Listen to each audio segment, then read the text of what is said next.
మన కూకట్పల్లిలో మర్రి golden diamonds April 12న బ్రహ్మాండమైన ప్రారంభం. Save the date, save the money.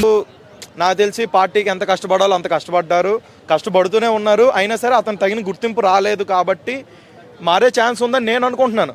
అది వాస్తవం అని నేను చెప్పలేను.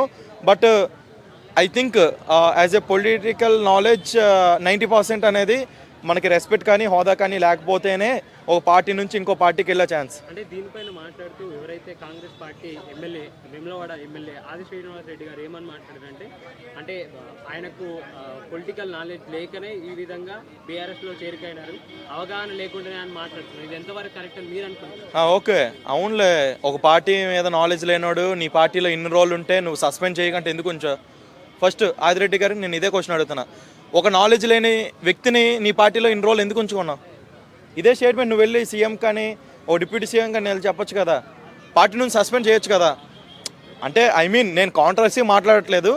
అంటే నీ పార్టీలో ఉన్నంత వరకు అది వజ్రం, అది బయటకు వెళ్ళిపోతే వెండి అయిపోద్ది అంటే అది ఇట్స్ నాట్ ఏ అది జోకే అంటారు ఎవడైనా. ఎందుకంటే నీ పార్టీలో ఉన్నప్పుడు నువ్వు గౌరవించి అన్నా అని కాళ్ళు మీద పడిన రోజులు ఉన్నాయి. ఆ రోజులు నువ్వు మర్చిపోయి ఈరోజు అతనికి పొలిటికల్ నాలెడ్జ్ లేదు, నాకే ఉంది, నేనే తోపు అంటే అది నేను యాక్సెప్ట్ చేయను. నేనే కాదు, ఒక పొలిటికల్గా తెలిసిన వాడు ఎవడో కూడా యాక్సెప్ట్ చేయడు. పోయినసారి చూస్తున్నట్టయితే విజయశాంతి గారు కాంగ్రెస్ నుండి బీఆర్ఎస్లోకి వెళ్ళిపోయారు. అప్పుడు ఎప్పుడు కూడా మాట్లాడలేదు, బట్ ఇప్పుడే ఎందుకు మాట్లాడుతున్నారు ఈ విధంగా అందరూ అని చెప్పి మాట్లాడుతున్నారు. అంటే రేవంత్ రెడ్డి గారు కూడా నెగిటివ్ టాక్ ఇస్తున్నారా? సో అంటే ఇప్పుడు ఒక పాజిటివ్ అందరూ నెగిటివ్ ఇచ్చేటప్పుడు పాజిటివ్ అనేది ఒక సీఎం గారు ఇస్తే మిగతా ఎమ్మెల్యేలు జీర్ణించుకోలేరు కాబట్టి తప్పక అలాంటి వ్యాఖ్యలు చేసి ఉండొచ్చు. ఎందుకంటే నాకు నమ్ముకొని 100 మంది ఉంటే వాళ్ళు ఏదంటే అదే నేను అనాలి, అనకపోతే నన్ను నమ్మరు. అంటే as a captain of the ship నేను ఎస్ అంటే ఎస్, నో అంటే నో. సో అలాంటప్పుడు అందులో ఉన్న వాళ్ళు ప్రజలు చెప్పింది కూడా వినాలి కదా. ఎందుకంటే సీఎం ఈక్వల్ టు సీఎం అన్నారు ఓ సినిమాలో. సీఎం అంటే ఏంటి? Chief minister. ఇంకో సీఎం అంటే ఏంటి? Common man. So common man vote అనేది ఎప్పుడు తెలుస్తుంది? ఒక ఎలక్షన్ పెట్టేటప్పుడు కామన్ మ్యాన్ వాల్యూ తెలుస్తుంది. After that CM not equal to CM hence proved అవుతుంది ఓ మ్యాథ్స్ థియరీ ప్రకారం. సో అలాంటప్పుడు ఏంటంటే ఒకరు ఏదంటే అది సపోర్ట్ చేస్తూ దాన్ని యాక్సెప్ట్ చేస్తూ వెళ్ళాలి. యాజ్ ఎ సీఎంగా అతని కోసం మాట్లాడుకుంటే ఏం లేదు, అతను డెవలప్ చేస్తున్నారు. ఒక తెలంగాణని ఒక డెవలపింగ్ ఏరియాగా చేయడానికి చాలా కష్టపడుతున్నారు. ఇంతకుముందు 10 సంవత్సరాలు కేసీఆర్ గారు ఎంత కష్టపడ్డారో ఇతను కూడా ఒక యువకుడుగా అంటే ఒక యూత్ వింగ్ని సక్సెస్గా చేసి మొత్తం మార్చడానికి హైడ్రాని తెచ్చి చాలా మంచి మంచి పనులు చేశారు. ఇంకా చేయాలని కోరుకుంటున్నాం.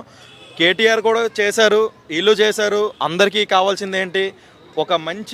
ఒక హైదరాబాద్ని ఒక రేంజ్లో ఒక ఇండియా లెవెల్లో ఒక మంచి సిటీగా చూపించడానికి అందరూ ట్రై చేస్తున్నారు. అంటే మొన్న చూసుకున్నట్టయితే దానం నాగేందర్ గారు, కడియం శ్రీయర్ గారు బీఆర్ఎస్ నుండి కాంగ్రెస్ వెళ్ళిపోయినారని చెప్పి కొన్ని మాట. ఈరోజు చూసుకున్నట్టయితే జీవన్ రెడ్డి గారు కాంగ్రెస్ నుండి బీఆర్ఎస్ పేరు. అంటే దీనివల్ల ఆ పార్టీ ఇమేజ్ పెరుగుద్దా తగ్గుద్దా అని మీరు అనుకుంటున్నారు? నాకు తెలిసి నేను మీ నుంచి ఇన్ని క్వశ్చన్స్ ఎక్స్పెక్ట్ చేయలేదు. ఒకరి నుంచి ఇన్ని క్వశ్చన్లు నేను ఎప్పుడూ ఎక్స్పెక్ట్ చేయలేదు. నాకు తెలిసి కెమెరాలు నా దుక్కు తిప్పారు కదా, అదే కెమెరాలు మీ దుక్కు తిప్పితే మీకు ఏదో ఒక పార్టీ నాకు తెలిసి ఎమ్మెల్యే టికెట్ ఇచ్చేస్తారు. ఎందుకంటే మీకున్న నాలెడ్జ్ నాకు ఉంది, బట్ నాకు ఒక పార్టీ మీద ఉంటుంది, అన్ని పార్టీల మీద ఉండదు. ఎందుకంటే మేము ఒక ఛానల్ ఫాలో అవుతాం. ఒక సాక్షి అయితే సాక్షి, ఈనాడు అయితే ఈనాడు, ఒక ఏదైతే అది. కానీ మీరు అన్నీ ఫాలో అవుతున్నారు. మీరు అడిగిన క్వశ్చన్లు నాకు బుర్ర తిరిగేస్తుంది. ఇతనెవరు అతనెవరు పేర్లు ఆలోచిస్తున్నాను నేను. నాకు ఆ టైం కూడా మీరు ఇవ్వట్లేదు.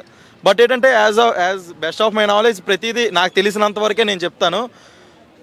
మీరు అన్ని ప్రకారం ఏంటంటే ఇప్పుడు అతను పార్టీ మారారంటే బురద జల్లాల్సిన అవసరం లేదు. సో అతనికి నచ్చింది అంటే యాజ్ ఏ హ్యూమన్ బీయింగ్గా మనకు నచ్చింది మనం చేయాలి ఎప్పుడైనా. సో ఈరోజు నాకు ఈ ప్రెస్ మీట్ ఇవ్వాలనిపించింది, ఇచ్చాను. లేకపోతే okay sir, thank you sir అని నేను ఇచ్చి వెళ్ళిపోవచ్చు. అది యాజ్ ఏ ఇండిపెండెంట్ మ్యాన్గా చేశారు. అది అతను దానికి సపోర్ట్ చేస్తే చేయండి, లేకపోతే ఎవడింట్లో అడిగి కూర్చోండి. అదే కానీ బురద జల్లాలంటే ఒక సీనియర్ నాయకులు కదా, మనం రెస్పెక్ట్ ఇవ్వాలి కదా. అతనికి రెస్పెక్ట్ ఇవ్వకపోయినా అతని ఏజ్కి రెస్పెక్ట్ ఇవ్వాలి, అతని క్యాడర్కి రెస్పెక్ట్ ఇవ్వాలి, అతని పార్టీకి చేసిన కష్టానికి రెస్పెక్ట్ ఇవ్వాలి. సో ఇన్ని రెస్పెక్ట్లన్నీ తీసేసి డైరెక్ట్గా అతనికి తెలియలేదు, నాలెడ్జ్ లేదంటే నాలెడ్జ్ లేనివాడికి ఎవడో 20-30 సంవత్సరాలు పార్టీ పోషించదు, పార్టీ పెట్టుకోదు. ఎందుకు సార్ నిన్న చూసుకున్నట్టయితే ఎర్రవల్లిలో సీఎం కేసీఆర్ గారు ఎక్స్-సీఎం కేసీఆర్ గారు కలిసి ఇద్దరు సీనియర్ మోస్ట్ నాయకులు మాట్లాడుకోవడం జరిగింది. ఏ అంశాలపైన చర్చించే అవకాశం ఉందండి? ఏముంటుంది, నెక్స్ట్ మనం గెలుస్తామా లేదా, నెక్స్ట్ మనం ఎలాంటి పథకాలు ఇస్తే గెలిచే ఛాన్స్ ఉంటుంది, రేవంత్ రెడ్డి గారు ఇచ్చిన పథకాలు అవుద్దా, మనం ఇచ్చిన పథకాలు అవుద్దా, మనం ఓడిపోవడానికి కారణాలు ఏంటో ఈసారి అదే బలంగా చేసుకోవాలి. ప్రతి వాళ్ళు ఇప్పుడు ఏంటంటే సోషల్ మీడియా మెరుగుపరుచుకుంటున్నారు. సోషల్ మీడియా ఎంత స్ట్రాంగ్ ఉంటే పార్టీ కూడా అంతే స్ట్రాంగ్ ఉందని నమ్ముతున్నారు. ఇది మీరు అవునన్నా కాదని అంతే. ఎందుకంటే సోషల్ మీడియా చూసి ఓట్లే ప్రతి బీటెక్ గ్రాడ్యుయేట్ ప్రతి చదువుకున్నాడు సోషల్ మీడియా ఫాలో అయ్యి ఓటేస్తున్నాడు. మన ఓటు బ్యాంకు యూత్ది 30 to 40% ఉంది. ఆ యూత్ ఓట్లు ఓన్లీ సోషల్ మీడియాలో వస్తే ఏదైనా గెలవచ్చు.